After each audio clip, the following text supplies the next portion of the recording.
Alhamdulillah. Alhamdulillahilladzi arsala rasulahu bil huda wa dinil haq liyudhhirahu 'alad dini kullihi wa kafa billahi syahida wa kafa billahi wakila. Asyhadu an la ilaha illallah wahdahu rabbil la syarika lah wa asyhadu anna Muhammadan 'abduhu wa rasuluhu alladzi la nabiyya ba'dahu. Amma ba'du. Ma'asyiral muslimin wal muslimat rahimani wa rahimakumullah. Alhamdulillah, di malam hari ini kembali kita bisa duduk di Masjid Muhajirin. Salawat dan juga salam kita haturkan kepada Rasul kita Nabi besar Muhammad sallallahu alaihi wa ala alihi wasallam. Pembahasan di malam hari ini kita akan membahas tanda-tanda diterima sebuah ketaatan ataupun amal saleh. Ma'asyiral muslimin yang dimuliakan Allah Subhanahu wa taala, apakah ada tanda ataupun alamat bahwa ibadah yang selama ini kita lakukan, baik salat kita, baca Quran kita, zikir kita, puasa kita, semua diterima Allah Subhanahu wa taala ataukah tidak? Inilah kita akan bahas tanda-tandanya. Ma'asyiral muslimin yang dimuliakan Allah Subhanahu wa taala, kita awali dalam kajian malam ini mengutip surah Al-Mu'minun ayat 60 sampai 61. Allah Subhanahu wa taala berfirman, walladzina yu'tuna ma ataw wa qulubuhum wajilatun annahum ila rabbihim raji'un ulaika yusari'una fil khairati wa hum laha sabiqun. Dan orang-orang yang memberikan apa yang telah mereka berikan dengan hati yang takut, karena mereka tahu bahwa sesungguhnya mereka akan kembali kepada Rabb mereka. Mereka itulah orang-orang yang bersegera untuk mendapatkan kebaikan-kebaikan, dan merekalah orang-orang yang segera akan memperolehnya.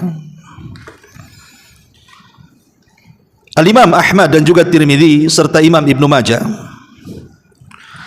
meriwayatkan tentang asbab nuzul daripada surah Al-Mu'minun 60 sampai 61 ini.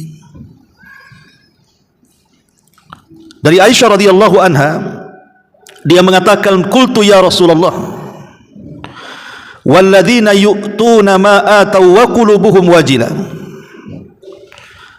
ahuwa alladhi yazni ahuwa alladhi yashrik ahuwa alladhi yashrabul khamra qala la ya binta Abi Bakrin wa ya binta Siddiq walakinnahu ar-rajul yasumu wa yatasaddaq wa yusalli wa huwa yakhafu alla yataqabbala minhu. Imam Ahmad dan juga Tirmidzi serta Imam Ibnu Majah meriwayatkan hadis, dan hadis ini disahihkan oleh Syekh Albani rahimahullahu taala. Dari Aisyah radhiyallahu anha ummul mukminin, dia mengatakan, ya Rasulullah, siapakah yang dimaksud ayat ini? Walladzina yu'tuna ma ataw wa qulubuhum wajilah. Dan orang-orang yang memberikan apa yang telah mereka berikan dengan hati yang penuh dengan takut. Siapa mereka? Apakah mereka orang yang dulunya pezina kemudian tobat dan takut? Ataukah dulunya dia seorang pencuri kemudian tobat kemudian merasa takut? Ataukah yang dulunya penggemar minum khamar kemudian tobat kemudian takut? Maka Rasul mengatakan, bukan itu maksudnya wahai puteri dari Abu Bakar. Akan tetapi ayat itu adalah seorang laki-laki yang berpuasa, yang bersedekah, yang sholat, tetapi mereka takut kalau seandainya ibadah-ibadahnya tidak diterima Allah Subhanahu wa ta'ala. Ma'asyiral muslimin yang dimuliakan Allah Subhanahu wa ta'ala, lihat Bagaimana Nabi SAW menjelaskan kepada Aisyah radhiyallahu anha tentang surah Al-Mu'minin 60 ini, bahwa orang-orang yang takut itu bukan yang dulunya ahli maksiat kemudian bertobat, kemudian dia takut kalau seandainya tobatnya tidak diterima. Bukan itu maksudnya. Tetapi maksudnya adalah orang yang beribadah seperti puasa, sedekah, salat, kemudian dia takut jangan-jangan ibadahnya tidak diterima. Ini yang kita takutkan. Yang kita takutkan itu ini. Karena Allah Subhanahu wa taala mengatakan dalam surah Al-Kahfi ayat 103, "Qul hal nunabbiukum bil akhsarina a'mala alladzina dhalla sa'yuhum fil hayatid dunya wa hum yahsabuna annahum yuhsinuna sun'a." Maukah kuhabarkan kepada kalian, kata Allah, serugi-ruginya amalan. Mereka lah orang-orang yang percuma usaha mereka dalam kehidupan dunia, tapi mereka masih menyangka saja mereka masih berbuat kebaikan.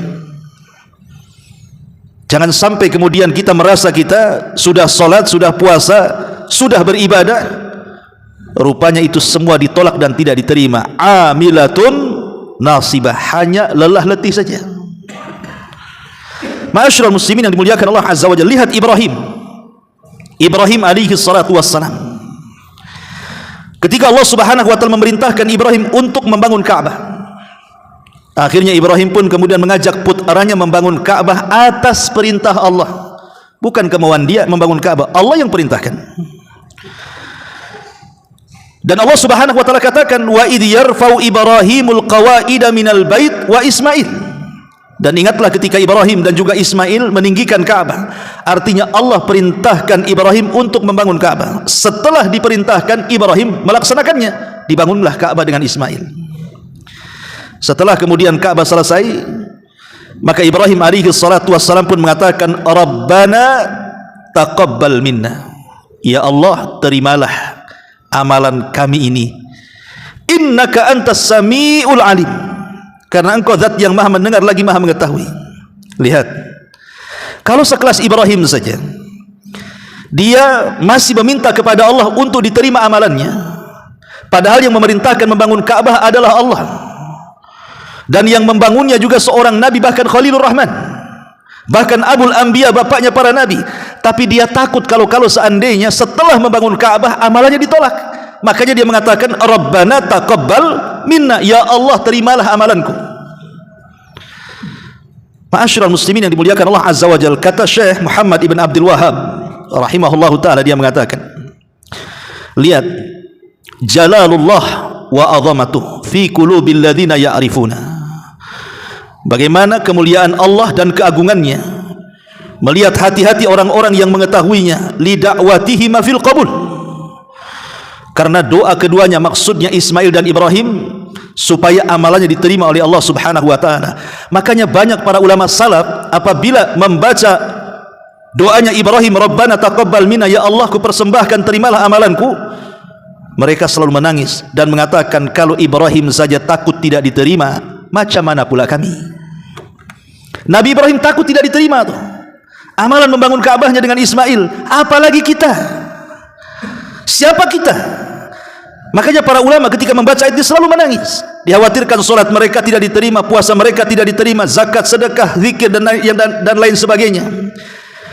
Makanya kenapa kemudian kita harus sering-sering meminta kepada Allah supaya diterima ibadah kita.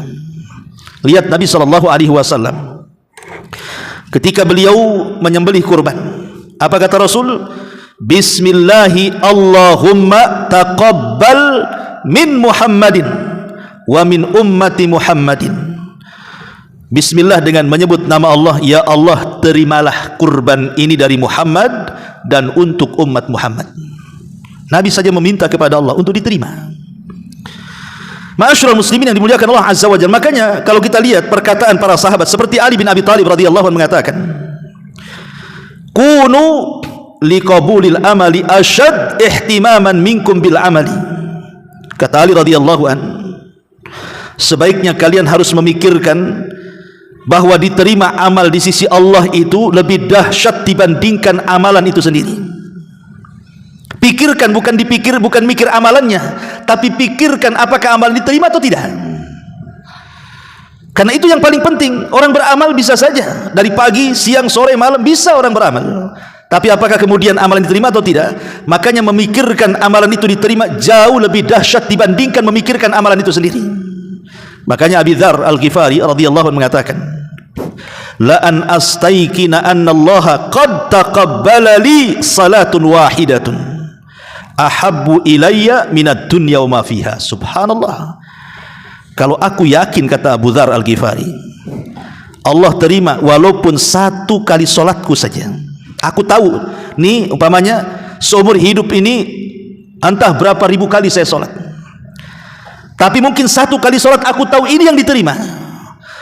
Kata Abi Dzar Al-Ghifari radhiyallahu anhu mengatakan, itu lebih aku cintai dibandingkan dunia dan isinya. Itu lebih aku cintai dibandingkan dunia dan isinya. Kenapa? Karena Allah berfirman, innama yataqabbalullahu minal muttaqin. Karena Allah hanya menerima ibadah itu dari orang-orang yang bertakwa. Ketika kita tahu amalan kita diterima, berarti Allah menganggap kita ini orang yang bertakwa. Kalau kita tidak tahu, berarti masih memungkinkan takwa, masih mungkin tidak takwa. Tapi kalau kita tahu Allah subhanahu wa ta'ala menerima ibadah kita, secara otomatis berarti Allah menganggap kita ini minal muttaqin, orang yang bertakwa. Inilah yang kemudian dikhawatirkan para ulama salaf, dan hal yang senada juga diucapkan Ibnu Umar radhiyallahu anhuma, "Lau alimtu anna Allah taqabbala minni sajdatun wahidah." Kalau Allah tahu, kalau aku tahu Allah menerima satu sujudku saja, kemudian dia mengatakan, maka aku lebih senang dan aku siap untuk mati. Kalau aku tahu satu sujudku saja diterima, aku sudah siap mati. Kenapa? Karena Allah sudah menganggap kita ini orang bertakwa, dan surga hanya diperuntukkan untuk orang-orang yang bertakwa. Makanya kalau kita lihat bukan hanya perkataan para sahabat, lihat perkataan para tabi'in. Seperti yang dikatakan Imam Malik ibn Dinar rahimahullahu taala, al-khawfu 'alal amal alla yuqbal asyad minal amal. Hendaklah perasaan memperbaiki ibadah kita. Kalau tidak itu, maka tidak akan pernah berkualitas ibadah kita. Ya gitu-gitu saja ibadahnya, karena tidak terpikir oleh kita apakah diterima atau tidak. Ma'asyiral muslimin yang dimuliakan Allah Azza wa Jalla, tentu kalau bicara soal qabuli ta'ah, bahwa amalan ini diterima oleh Allah Azza wa Jalla atau tidak, itu ada syarat dan alamat. Ada syarat dan alamat. Adapun syarat maklum, sesuatu yang sudah jelas, yang sering kita jelaskan, bahwa syarat diterima amal itu dua. Pertama, dibangun di atas keikhlasan kepada Allah Azza wa Jalla. Yang kedua, dibangun di atas ittiba, mencontoh Nabi SAW. Ini sepakat. Kalau ibadah hanya ikhlas tidak ittiba, maka terjerumus kepada bid'ah. Kalau hanya kemudian ittiba tapi tidak ikhlas, maka terjerumus kepada kesyirikan. Kalau tidak ikhlas dan ittiba, maka terjerumus kepada syirik dan bid'ah. Tapi kalau dua-duanya dilaksanakan, maka dialah orang yang paling ikhlas dan orang yang paling ittiba. Itulah syarat orang ketika beramal diterima Allah Subhanahu wa taala. Dua perkara ini tidak boleh hilang. Ini disebut namanya syartu qabulil amal, syarat diterima sebuah amal. Adapun alamatnya, disebutkan oleh para ulama, memang tidak ada alamat yang jelas bahwa amalan kita itu diterima oleh Allah, tidak ada. Maksudnya pamannya kalau yang diterima amal nampak mukanya terang cerah gitu ya, tidak ada sebenarnya. Yang jelas-jelas itu tidak ada. Tetapi para ulama berusaha untuk berijtihad mereka dengan beristimbat kepada dalil-dalil, bahwa jikalau seseorang itu memenuhi beberapa kriteria yang akan saya sebutkan, berarti berbahagialah, amalan kita insya Allah diterima. Ya, apa saja itu? Yang pertama, adamur ruju' ila dzambi ba'da ta'ah, tidak kembali kepada dosa setelah dia melaksanakan ketaatan. Dia tidak kembali melakukan dosa setelah dia melaksanakan ketaatan kepada Allah Subhanahu wa taala. Apa maksudnya di sini? Apabila seseorang kemudian melakukan dosa kemudian bertobat, setelah bertobat dia iringi perbuatan-perbuatan buruk yang dulu pernah dikerjakan, sekarang dia ganti dengan perbuatan baik. Dulu tidak pernah puasa, setelah tobat akhirnya rajin puasa. Dulu tidak pernah solat, setelah tobat akhirnya rajin solat. Dulu tidak pernah ngaji, setelah tobat akhirnya ngaji. Dia ikuti perbuatan buruk dengan kebaikan.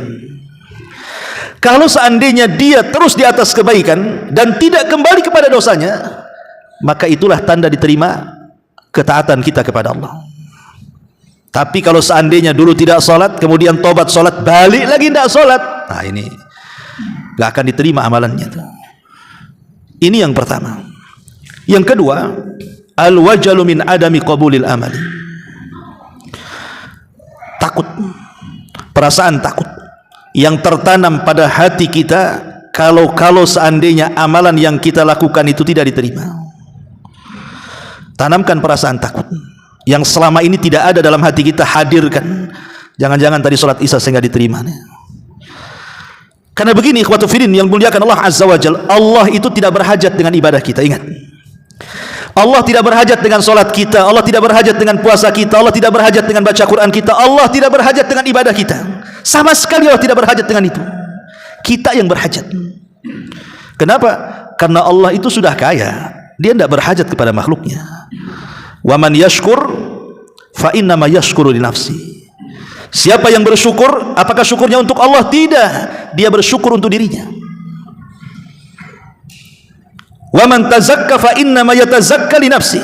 Barang siapa yang membersihkan dirinya untuk siapa? Untuk Allah? Tidak, dia sedang membersihkan untuk dirinya. Faman ihtada fa innama yahtadi li nafsi. Barang siapa yang mendapatkan petunjuk untuk Allah? Tidak, untuk dirinya petunjuk itu. In ahsantum li anfusikum. Jikalau kalian baik, untuk Allah kebaikannya. Tidak, kebaikan kembali untuk kalian sendiri. Dan banyak nas-nas Al-Quran yang mengatakan bahwa Allah tidak berhajat dengan kita. Perhatikan hadis qudsi. Allah Subhanahu wa taala mengatakan, ya ibadi, law anna awwalakum wa akhirakum wa insakum wa jinnakum kanu ala afjari qalbi rajulin wahid ma naqasa dzalika min mulki syai'a. Hei anak Adam, jikalau orang yang awal kalian, orang yang akhir kalian, manusia kalian, jin kalian, mereka bersatu di atas satu hati yang paling jahat. Semua jahat dari awal sampai akhir, manusia dan jinnya. Anggaplah semua jahat, tidak ada yang beriman. Sejak zaman Adam sampai yang terakhir mati, baik manusia atau jinnya, semua jahat, tidak ada orang baik. Apa kata Allah? Ma naqasa min mulki dzalika syai'. Ma naqasa dzalika min mulki syai'. Itu tidak mengurangi kekuasaanku sedikit pun. Oke, kita balik. Lau anna awwalakum wa akhirakum wa insakum wa jinnakum kanu ala atqa qalbi rajulin wahid minkum ma zada fi mulki syai'a.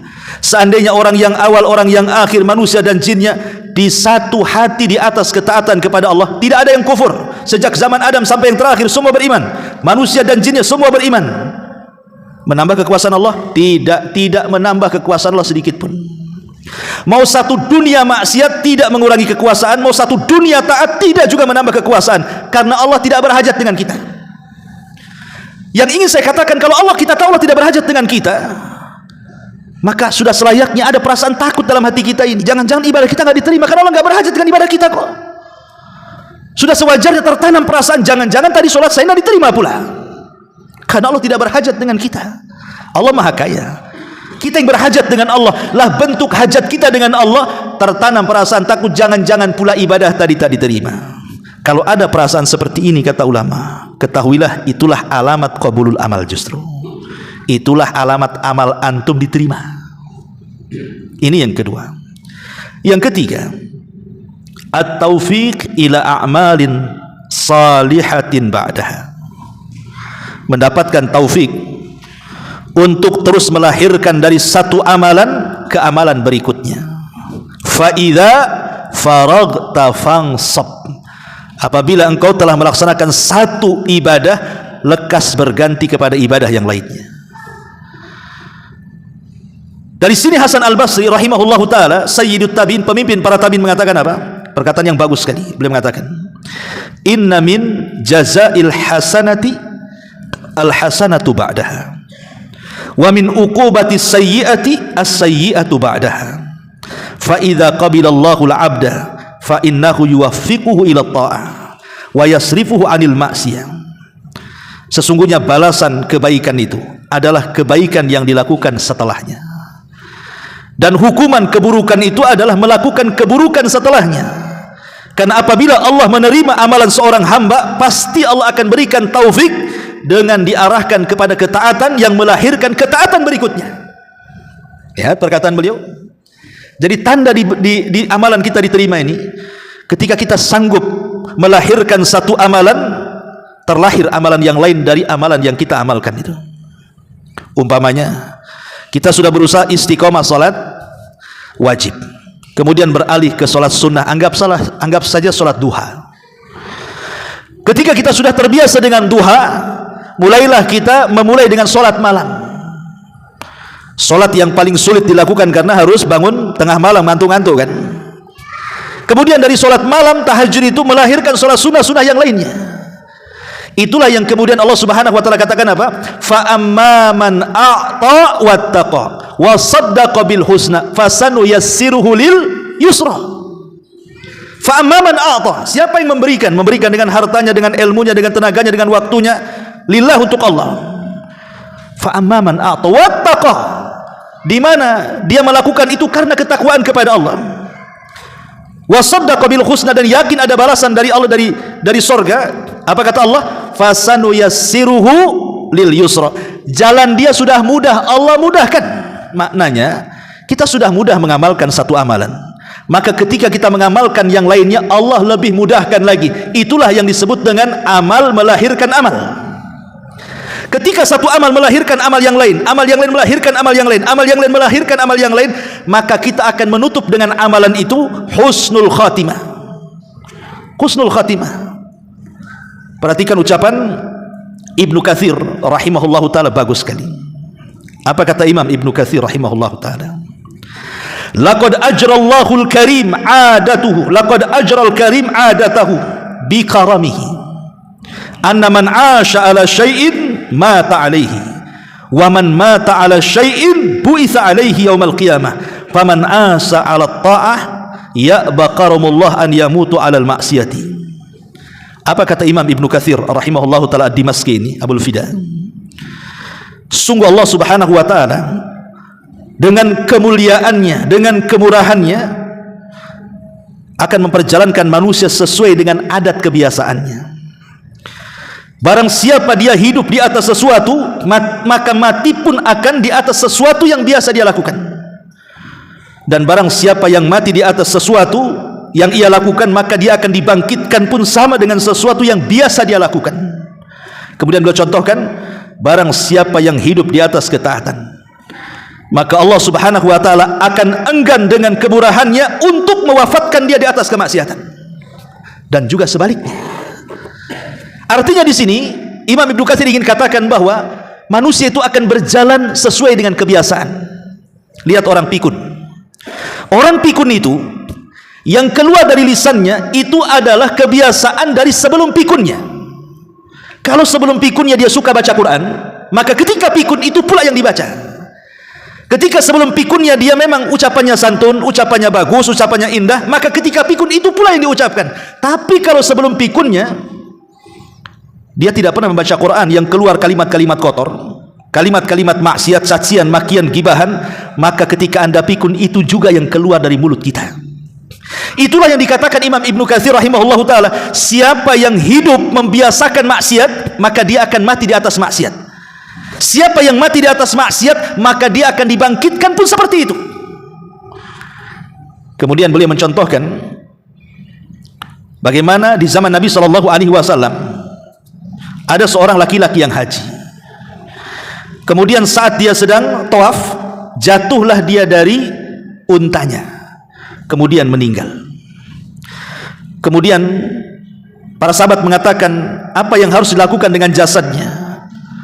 Maka Nabi SAW kafankan dengan kain ihram yang ada di badannya. Kemudian Rasulullah SAW mengatakan, fa innahu yub'atsu yaumal qiyamati mulabbiya, karena kelak orang itu nanti pada hari kiamat akan dibangkitkan di hadapan Allah dan dia sedang mentalbiyahkan haji labbaik Allahumma labbaik. Lihat. Tapi kalau seandainya orang mati itu karena di atas kemaksiatan, anggaplah dia bunuh diri, maka dia akan dibangkitkan sedang membunuh dirinya. Dengan cara apa dia membunuh diri ketika di dunia? Ketika dia membunuh diri dengan cara menusuk perutnya dengan pisau, maka dibangkitkan pun sedang menusuk-nusuk pisaunya ke dalam perutnya. Na'udzubillah. Ma'asyiral muslimin yang dimuliakan Allah Subhanahu wa taala, ini yang kedua. Yang ketiga ya, taufik ila a'malin salihah. Dia diberikan taufik untuk mengamalkan amalan setelahnya. Itu tanda diterima amal. Jadi kalau seandainya kita ini sudah sholat wajib, kemudian diikuti sholat sunnah, diikuti sholat sunnah lagi, itu tanda sholat wajib kita diterima, gitu maksudnya. Karena ada pengikutan ibadah setelahnya. Ini yang ketiga. Yang keempat, istisgharul amali wa adamul ujubi wal ghururi bihi. Kata para ulama, menganggap amalan sebesar apapun kecil di mata dia, dan tidak ada perasaan ujub, tidak pula terperdaya dengan amalannya. Jadi dia merasa semua amal yang dilakukan dia kecil, tidak ada yang besar bagi dia, dan dia tidak ujub dengan amalannya, dan tidak tertipu dengan amalannya. Karena banyak orang-orang yang tertipu dengan amalannya, kan? Ana udah banyak sholat, udah banyak sedekah, ya, tertipu dengan amalannya. Semua sudah saya lakukan, apalagi ini Ustaz, katanya. Saya sholat sudah, puasa sudah, dihitung dia. Itu kan merasa apa? Tertipu dengan amalannya, kan? Tetapi tanda diterima amal itu adalah ketika kita tidak merasa besar dengan amalan kita, ketika kita tidak tertipu dengan amalan kita, dan tidak ada ujub dengan amalan kita. Bagi kita amalan besar, amalan kecil sama saja. Itulah kalau sudah perasaan itu yang tertanam, itulah tanda-tanda amalan kita diterima Allah Subhanahu wa taala. Sufyan ibn Uyainah, Imamul Makkah, mengatakan, qala Abu Hazim, menukilkan perkataan Abu Hazim, dia mengatakan, uktum hasanatika asyad mimma taktum sayyiatika. Sembunyikan kebaikanmu, menyembunyikan kebaikanmu itu lebih dahsyat dibandingkan engkau menyembunyikan keburukanmu. Kalau bisa menyembunyikan kebaikan, itu lebih diprioritaskan dibandingkan menyembunyikan keburukan. Sebab keburukan itu secara tabiat memang orang kalau bisa jangan tahu. Tabiat kita sudah ngomong kan gitu. Kalau bisa orang nggak tahu kita maksiat itu, karena terkadang ada maksiat itu membongkar aib kita, malu pula kita jadinya. Karena yang namanya dosa itu, kata Rasulullah, mahaka fi sadrik wa karihta an yattali alaihin nas. Namanya dosa itu sesuatu yang kita sembunyikan dalam hati dan kita tidak suka manusia tahu. Itulah makna dosa. Mana dosa itu adalah sesuatu yang kita sembunyikan dan kita benci kalau orang tahu. Makanya kemudian kata Sufyan ibn Uyainah menukilkan perkataan Abu Hazim, menyembunyikan kebaikan itu harus diprioritaskan dibandingkan menyembunyikan keburukan. Karena secara otomatis keburukan itu pasti disembunyikan. Tapi menyembunyikan kebaikan itu bukan perkara mudah. Terkadang ya, sebenarnya sih kebaikan yang antum lakukan itu sudah lama sebenarnya, entah 10 tahun yang silam, 15 tahun yang silam. Mungkin antum sudah lupa, dan itulah amalan ikhlas yang pernah antum lakukan. Tapi terkadang setan datang ngasih was-was. Anggaplah umpamanya antum beritikaf di Masjid Muhajirin ini 5 tahun yang silam, kemudian antum pulang kampung. Nggak pernah cerita-cerita antum itikaf di sini. Kemudian antum balik lagi ke Batam. Setelah 5 tahun datang ke Muhajirin, ngobrol sama kawannya. Iya, anak dulu itikaf juga 5 tahun yang silam. Dikasih tahu pula, dia sudah tutupi, udah mungkin lupa kan. Itulah setan kadang-kadang, supaya amalan kita itu tampak di hadapan orang. Itu padahal sudah 5 tahun, bahkan yang 10 tahun pun sama. Itu yang tiang di pojok itu, anda juga nyumbang tuh. Padahal sudah 10 tahun tuh nyumbangnya. Sebenarnya dia sudah ikhlas, tapi dipancing setan keluar pula rianya. Makanya penting di sini itu, karena menganggap apa? Amalan itu besar bagi dia. Makanya diungkapkan jadinya. Ya. Ma'asyiral muslimin yang dimuliakan Allah Azza wa Jalla. Kemudian juga dikatakan Fudail bin Iyad rahimahullahu taala, khairul ilmi wal amali ma khafiya anin nas. Sebaik-baik pengetahuan dan amal itu ada sesuatu yang tersembunyi dari manusia. Dan memang asal amal itu kalau bisa orang tidak tahu. Amal itu boleh terang-terangan kalau sifatnya syiar. Nah, kalau sifatnya syiar ialah terang-terangan, korban, salat jamaah, adzan, itu memang harus syiar, orang tahu. Tapi secara asal amalan itu adalah dilakukan dengan sembunyi-sembunyi atau tidak terang-terangan. Makanya lihat perkataan Imam Syafi'i, bagus sekali. Perkataan Imam Syafi'i Muhammad ibn Idris, Asy-Syafi'i rahimahullah ta'ala dia mengatakan, yang bagi, kata Imam Syafi'i, sudah seharusnya lil alimi an yakuna lahu khabi'atun min amalin salihin fima bainahu wa bainallah, fa inna kullama dhahara linnas min ilmin aw amalin qalilin naf'i fil akhirati. Seharusnya kita ini selaku thalabul ilmi, orang yang paham pengetahuan agama, adalah amalan-amalan itu yang kita sembunyikan antara kita dengan Allah. Kalau bisa, ada amalan-amalan yang orang nggak tahu, istri kita pun tak tahu kalau punya istri, anak pun tak tahu, orang tua pun, yang tahu hanya kita dengan Allah. Hendaknya ada di antara kita itu amalan-amalan yang tersembunyi, yang hanya tahu Allah dengan kita saja. Kenapa demikian? Karena setiap apa yang tampak kepada manusia, kata Imam Syafi'i, dari pengetahuan atau amal saleh, maka itu akan sedikit bermanfaat untuk akhiratnya. Terkadang apa yang tampak itu sedikit manfaat untuk akhirat dibandingkan yang tidak tampak. Tapi kalau amalan yang tidak tampak itu lebih besar manfaatnya di akhirat dibandingkan yang tampak. Ini perkataan luar biasa. Dan ini juga untuk mengimbangi dosa-dosa yang kita lakukan yang tidak ada yang tahu kecuali kita dengan Allah Azza wa Jalla. Dan dosa ini sangat bahaya. Kata Nabi SAW, nanti pada hari kiamat ada orang-orang yang datang kepada Allah membawa pahala sebesar gunung Tihama. Gunung Tihama besar. Tapi kemudian Allah katakan faja'alaha haba'an manthura. Tiba-tiba pahala itu dihempaskan habis, tidak tersisa. Kemudian kenapa? Pertanyaannya kok habis? Rupanya idza khalau bimaharimillahi intahaquha, alasannya dihabiskan oleh amalan-amalan atau maksiat-maksiat yang tidak terang-terangan. Apabila dia bersendirian, dia pun merobek kehormatan Allah Subhanahu wa taala. Artinya dosa yang dilakukan tidak terang-terangan itu bisa menggugurkan pahala sebesar gunung Tihama. Maka untuk mengimbanginya supaya amalan kita tidak hilang, maka buat hal yang sama dengan amal soleh. Buatlah amalan soleh yang tidak ada yang tahu kecuali kita dengan Allah. Kalau satu hari ini kita melakukan dosa yang tidak ada yang tahu kecuali kita dengan Allah satu kali, kita buat juga amal soleh yang tidak ada yang tahu kecuali kita dengan Allah satu kali juga, balance. Tapi kalau tidak, habis amalan kita. Ya, gimana caranya Ustaz? Dan apa dosa yang tidak terang-terangan? Handphone itu di tangan antum itu dosa yang tidak terang-terangan. Walaupun antum pegang handphone di keramaian orang kan tidak tahu antum sedang ngapain di situ. Antum sedang buka apa? Antum sedang nonton apa? Antum sedang ngetik apa? Apalagi kemudian dalam kamar sendirian, makin lagi jahat kan gitu. Dan ini luar biasa madaratnya handphone ini. Oke lah, ini sudah musibah yang merata kan itu. Tapi buat jugalah amalan soleh antara kita dengan Allah Subhanahu wa taala. Dengan cara apa? Istighfar sambil jalan orang nggak tahu. Tasbih sambil jalan orang tidak tahu. Takbir sambil jalan orang tidak tahu. Berzikir sambil jalan orang tidak tahu. Cukuplah kita dengan Allah Azza wa Jalla, itu maksudnya. Maka yang keempat, tanda diterima amal ketika kita menganggap amalan itu tidak ada yang besar. Ini yang keempat. Yang kelima, hubbut ta'ati wa kurhul ma'siyati. Tanda diterima taat adalah dia punya kecintaan kepada ketaatan dan ada kebencian dari kemaksiatan. Karena kalau kita cerita masalah tobat sendiri, kapan orang yang bertobat dikatakan tobat itu? Kalau tidak ada pengaruh dosa yang ada tersisa di kepalanya. Maksudnya apa? Seorang pemabuk, kemudian dia bertobat tidak ingin mabuk lagi. Kemudian tertanam dalam hatinya jangan lagi melihat orang yang mabuk, melihat botolnya saja nggak mau dia. Itu maksudnya. Itulah menghilangkan asarnya, pengaruhnya. Tapi kalau seandainya dia dulunya mabuk, kemudian tobat mabuk, tengok botol, memang tak mabuk, cuman masih ada kepengen juga, enak juga, tapi tak mau dia, takut dosa. Itu belum hilang pengaruh dosanya namanya, karena masih ada hawa nafsunya. Itu maksudnya. Lah ini yang seperti ini yang bahaya. Makanya harus ditanamkan hubbut ta'ah. Memang kita cinta dengan ketaatan dan benci dengan kemaksiatan. Itu alamat diterima tuh amal kita tuh. Karena pengaruh maksiat sudah nggak ada. Ya.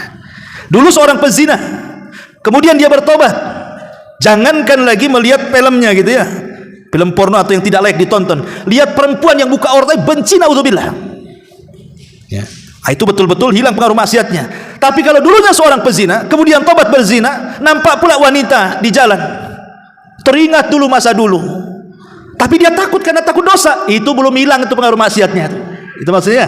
Nah, kalau dia betul-betul hilang pengaruh maksiatnya, itulah tanda bahwa amalan kita diterima. Itu maksudnya. Ini yang kelima. Yang keenam, Ar-raja'u wa kathratud du'a.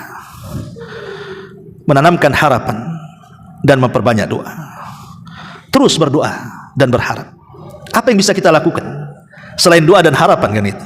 Berdoa agar amalan-amalan kita diterima dan berharap agar amalan-amalan kita berpahala. Cuma dua itu. Berdoa agar amalan kita diterima, berharap agar amalan kita berpahala. Kalau itu yang ada pada hati kita, terus berdoa kepada Allah. Makanya para salaf apabila di bulan Ramadan, sebelum Ramadan, 6 bulan sebelum Ramadan, mereka mengatakan, ya Allah pertemukan aku dengan Ramadan. Masuklah mereka di bulan Ramadan. Setelah Ramadan, 6 bulan setelahnya, dari start keluar Ramadan sampai 6 bulan, maka mereka terus mengatakan, ya Allah terimalah Ramadanku, ya Allah terimalah Ramadanku selama 6 bulan. Itu yang dilakukan para salaf. Karena mereka takut kalau seandainya amalan mereka tidak diterima. Ketika ada perasaan kita berdoa kepada terus meminta agar amalan kita diterima dan ada harapan mudah-mudahan berpahala, maka itu tanda alamat bahwa amalan kita diterima. Kemudian yang nomor 7, at-taisir lit-ta'ati wal ibti'ad anil ma'siyati. Mudah melakukan ketaatan. Kayaknya mudah sekali. Tidak ada beban karena hatinya insirah, hatinya lapang. Hatinya lapang, enggak ada beban-beban sama sekali dalam melakukan ibadah itu.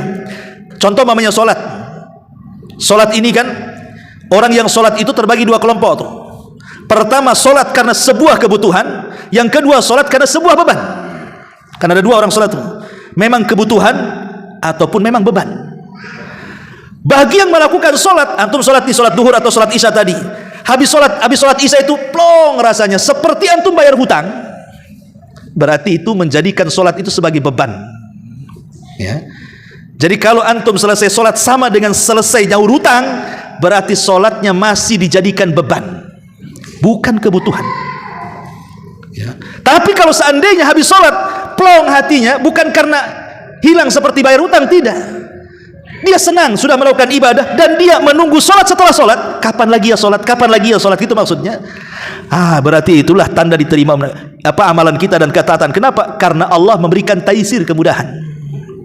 Kemudahan di dalam beribadah kepada Allah Azza wa Jalla dan menjauhi maksiat. Kemudian yang nomor 8, hubbus salihin wa bughdu ahlil ma'asi. Cinta dengan orang-orang saleh, suka bergaul dengan orang-orang saleh, banyak berinteraksi dengan orang-orang saleh, dan dia benci dengan ahli maksiat. Tidak mau dia ketemu, nggak mau bergaul lagi. Lihat aja tak mau.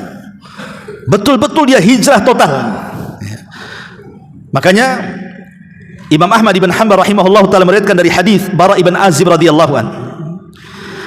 Kata Nabi sallallahu alaihi wasallam, inna awthaqa ural iman an tuhibba fillahi wa tubghidha fillah.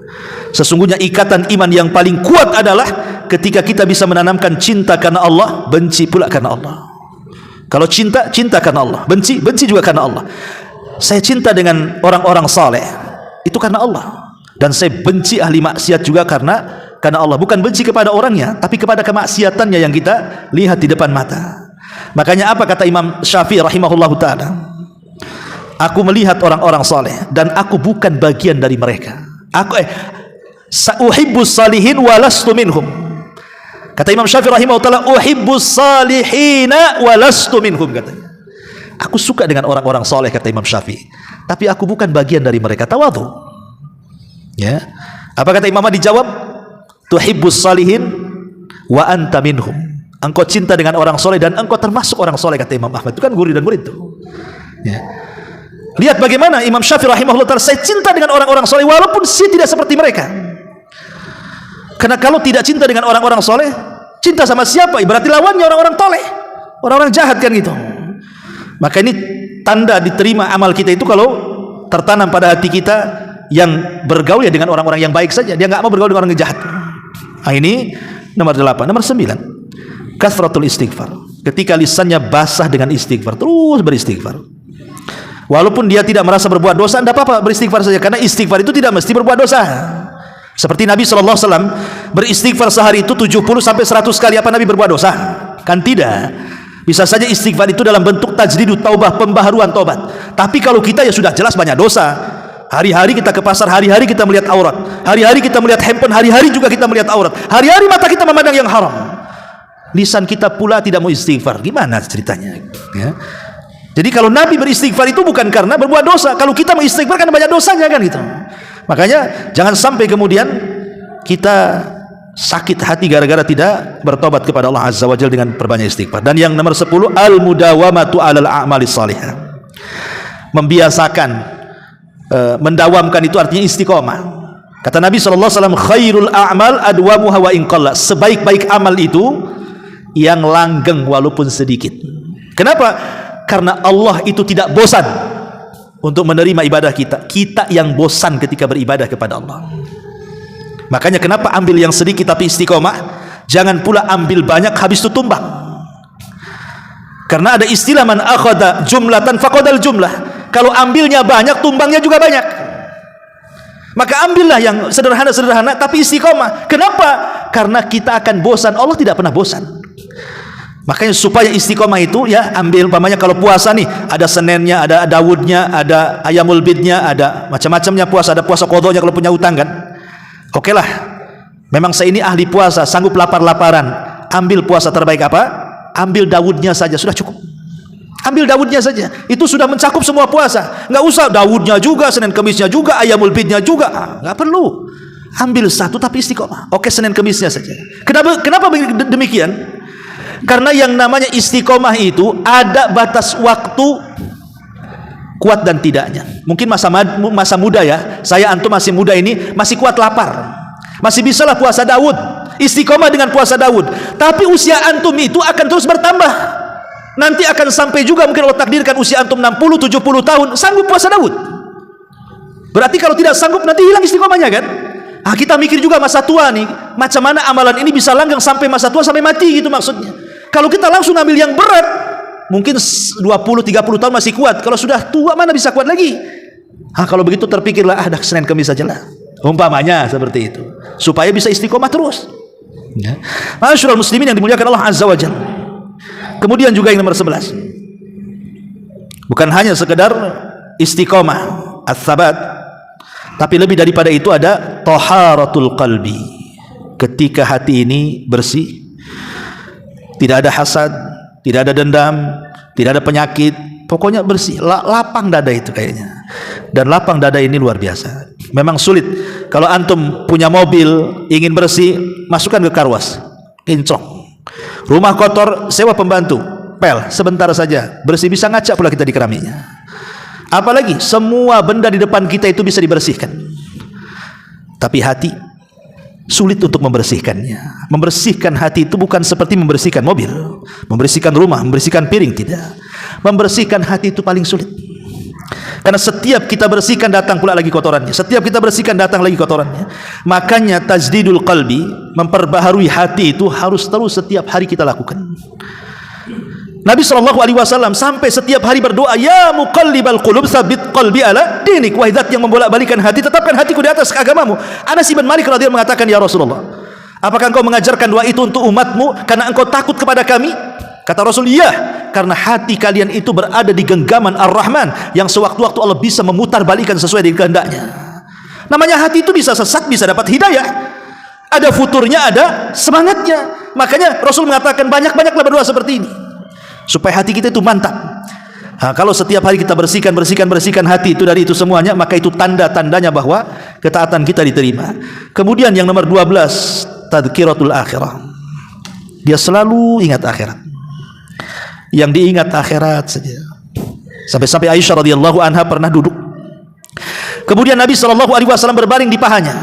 Kemudian Nabi SAW ditatap oleh Aisyah mukanya. Tiba-tiba Aisyah menangis dan tetesan air matanya sampai berlabuh di pipi Nabi. Nabi sontak bangun, duduk dan memandang Aisyah, kaget. Kemudian mengatakan, wa mayubkik walimad dumu, apa yang membuat anda menangis dan kenapa air matamu menetes seperti itu, wahai Aisyah? Lihat jawaban Aisyah radhiyallahu anha. Dia mengatakan, tadzakkartu yaumal qiyamah. Ketika aku memandang wajahmu, aku teringat dengan hari kiamat. Apa hubungannya? Tadzakkartu yaumal qiyamah, aku ingat hari kiamat. Ya Rasulullah, hal tadhkuru bi ahlika yaumal qiyamah? Apakah engkau akan ingat nanti pada hari kiamat dengan keluargamu, wahai Rasul? Kata Nabi SAW, amma fi thalathati mawatin fala yadhkuru ahadun ahada. Adapun di 3 tempat, wahai Aisyah, orang tidak akan ingat siapapun kecuali dirinya. ketika di titian, ketika di telaga, dan ketika di tempat penimbangan amal. Jadi terbiasa mengingat akhirat itulah yang kemudian tanda bahwa kita ini diterima amal, karena yang dipikirkan kita akhirat, itu bukan dunia. Kemudian juga yang nomor 13, berusaha untuk al-ikhlas al-amalulillah. Terus setiap hari kita membiasakan ikhlas. Setiap datang riya kita tolak, setiap datang takabur kita tolak, setiap datang ujub kita tolak. Berusaha untuk ikhlas. Ikhlas gimana caranya? Ya, karena ikhlas itu harus ada ijtihad. Makanya seorang laki-laki memberikan nasihat di hadapan Imam Hasan Al-Basri rahimahullah ta'ala. Faqala lahul Hasan, maka Hasan Al-Basri mengatakan kepada orang yang ngasih nasihat kepadanya, ya hadha lam astafid min mau'idatik faqad yakunu marida qalbi. Wahai tuan, apa yang kau ceramahkan kepadaku enggak masuk, mungkin karena hatiku sakit. Ini seorang Hasan Al-Basri mengatakan seperti itu. Kayaknya ceramah antum enggak masuk Ustaz ke saya ini, mungkin karena hati saya kotor. Itu maksudnya ya. Begitulah tawadunya Imam Hasan Al-Basri rahimahullah ta'ala. Dia minta uzur kepada yang menasihatinya. Boleh jadi hatinya banyak kotoran sehingga susah menerima nasihat orang. Seperti itu ya. Kemudian juga yang terakhir tentunya, walaupun masih banyak ya, tapi kita ambil yang terakhir, adalah berusaha untuk ats-tsabat. Ats-tsabat sebenarnya dengan istiqomah sama aja artinya, tapi ats-tsabat ini lebih lagi, di atasnya istiqomah lagi, lebih lagi. Jadi kalau memegang sunnah itu betul-betul memegang seperti di atas bara api gitu, dipegang betul, mau panas mau tidak dipegang dia. Itulah ats-tsabat. Dan ini Allah Subhanahu wa taala katakan, innal ladzina qalu rabbunallah tsumma istaqamu tatanazzalu alaihimul malaika alla takhafu wa la tahzanu wa absyiru bil jannati allati kuntum tu'adun. Ma'asyiral muslimin yang dimuliakan Allah Azza wa Jalla, setelah kita tahu uraian sedikit, maka selaku seorang mukmin adalah berusaha untuk memanfaatkan waktu sebaik mungkin, karena kita tidak tahu amalan kita diterima atau tidak. Tidak ada alamat yang jelas gitu maksudnya kalau amalan kita diterima. Kita kan hanya berharap dengan ciri-cirinya tadi itu, dengan yang saya sebutkan 14 ciri diterima ketaatan itu. Mudah-mudahan kalau ciri-ciri itu ada pada diri kita, diterima oleh Allah Subhanahu wa taala, seperti perkataan Qabil kepada Habil, innama yataqabbalullahu minal muttaqin, bahwa Allah hanya menerima amalan dari orang yang bertakwa, dan takwa itu di hati, dan ada sifat-sifatnya. Sifat-sifatnya tadi itulah yang disebutkan oleh pengarang di dalam nasihatnya. Wallahu a'lam bishawab. Ini yang bisa saya sampaikan, mudah-mudahan ada manfaatnya.